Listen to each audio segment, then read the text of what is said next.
All right, today I want to take a deep dive into what is going on in your ex's brain during a no contact rule. And typically when people come to me and they're talking about the no contact rule, they have two big fears. Number one, they think that the no contact rule is going to make them seem rude to their ex. And number two, they believe that a prolonged period of time away from their ex will cause their ex to lose feelings for them. So let's tackle that first one first. The first one is kind of easier to combat, and all you have to do is kind of look at our official definition for what the no contact rule in and of itself is. The no contact rule, it's a period of time where you cut off all conceivable communication with an ex after a breakup. The intent of this tactic should not be used to make your ex miss you, but instead should be used to rebuild your own life so that you can outgrow your ex. By doing this, the no contact rule can have the added benefit of making an ex miss you. So since when is it a bad thing to take time off for yourself so that you can outgrow and heal from the breakup? But that's not really the real reason most people struggle with the no contact rule. It's fear. They're worried that if they do it, not only is it going to be rude to their ex, but their ex is going to lose feelings for them. And in order to understand and combat that, we first must understand what the no contact rule does to your ex's brain. Now, for avid watchers of this YouTube channel, you'll probably have heard me talk about what breakups end up doing to the human body. So what I've done is I've compiled a really cool graphic for you to help you understand sort of the journey that the neuroscience of your body will go through during a breakup. So this is what the chemicals or the major chemicals in your body will look like at the beginning of a relationship. This is what they look like in the middle of a relationship. And then finally, this is what they look like during the end of a relationship.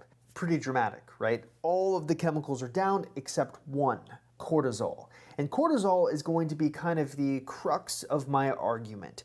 So, for your reference, cortisol is known as the stress hormone. So basically, it's released in response to stress. It will suppress your immune system. This is why oftentimes you can get sick really easily during very stressful situations. It'll increase glucose production and, weirdly enough, reduce your ability to urinate. But that's actually not the only thing that's going on. Remember, in that graphic, the cortisol was really high, but all the other chemicals were really low. And as a result of all those other chemicals being really low, this is why you get these really weird circumstances and feelings during a breakup. You know, lack of appetite, fatigue, mood swings, memory problems, inability to concentrate, lack of motivation, sleep problems, you name it. That is what's going on in your ex's brain and in your brain during a no contact rule and during a breakup in general.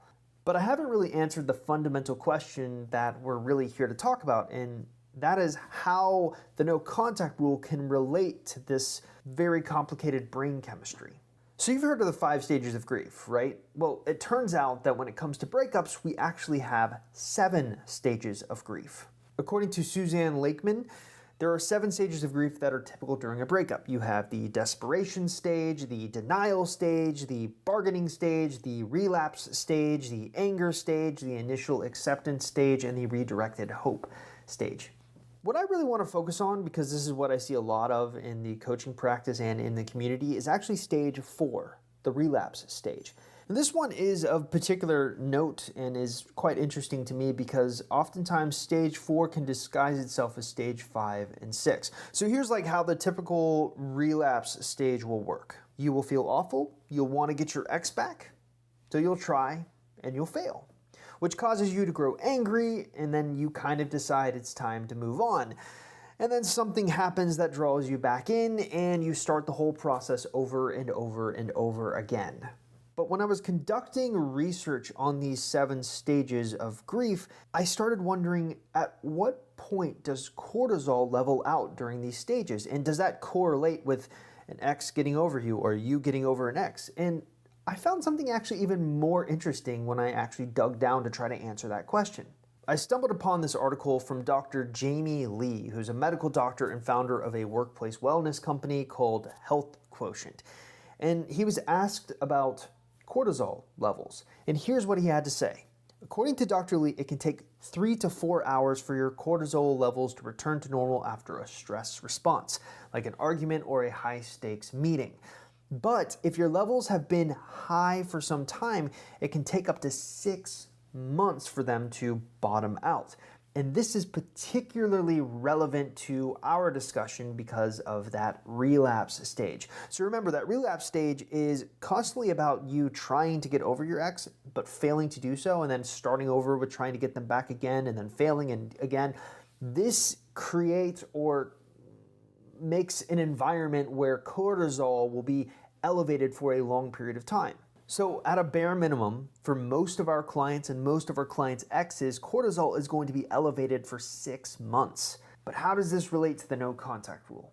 So I think it's important to remember that both parties are going to go through these 7 stages at their own pace after a breakup. But where I feel we're a little bit different and why I feel that we are so successful with our version of the no contact rule is because we actually believe in something called an active period of no contact. We're really trying to use our period of no contact to get you to outgrow your ex, to let go of them by the time your no contact rule is over. So what's interesting is we want you to be on stage 6 or 7 by the time you actually have to reach out when your no contact rule is over. And we do this by recommending a lot of tools or habit building approaches to your life and to stress and things that can be catalysts for stress. So our goal is to try to speed up your getting over your ex process by the time you reach out to them. But your ex is not going through usually that same trajectory. So by the time that you usually reach out, if you use our no contact rule the way we suggest you to do it, your ex can still be stuck in their own relapse stage, so that you have gotten to the point where you're willing to let go, and then when you reach out after the no contact rule is over, your ex is still stuck in that relapse stage, which actually means they're a lot more likely to respond to you. Not necessarily positively, but they will be more likely to respond to you, for which you can actually, if you want to get them back, be willing to negotiate that.